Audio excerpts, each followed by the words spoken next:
Go ahead, Brian. Thank you for that. Yeah.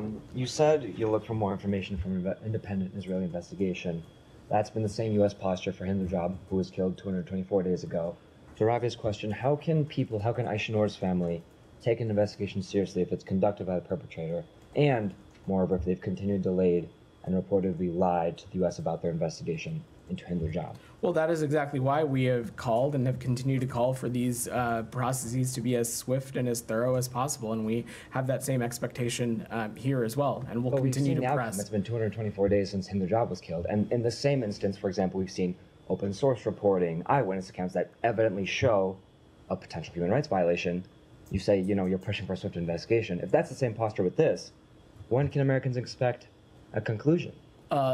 Any American can expect that this administration and this government will do everything we can to ascertain and gather whatever information is required, and I'm going to let that process play out. Israel? I don't have any policy announcements to make, Prem, but we will continue to raise this directly with our partners in Israel, and that work has been ongoing. Okay, wait, one more question. Sorry. Thank you very much. Thank you, Claude. To Saeed's question, the U.S. says it demands respect for press colleagues. Then Israeli forces kill our colleague Shireen Abu Akleh and scores of Palestinian journalists. The U.S. says it supports aid workers. Then Israeli forces kill American Jacob Flickinger and plenty of other aid workers, including Palestinians. The U.S. says it condemns illegal settlement activity, and then Israeli forces kill Aisha Noor Egi, Rachel Corrie, and scores of Palestinians subject to settler violence. Another New Jersey teacher last month was shot by Israeli forces as he did the same thing Aisha Noor was doing.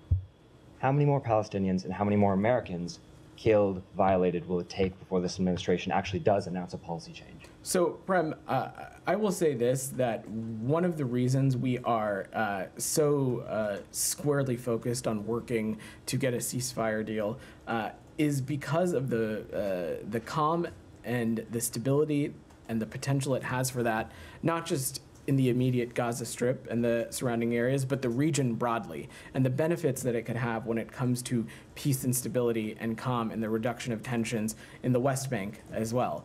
Certainly, the death of any journalist, aid worker, civilian, whether they're an American citizen or not, is heartbreaking. And it is a... There are no words. There are no words for the pain that it brings, especially for these individuals' families. But we will continue to stress directly to all that there is a moral and strategic imperative to minimize the impacts on civilians, and we will continue to press on that as aggressively as we need to. Go ahead.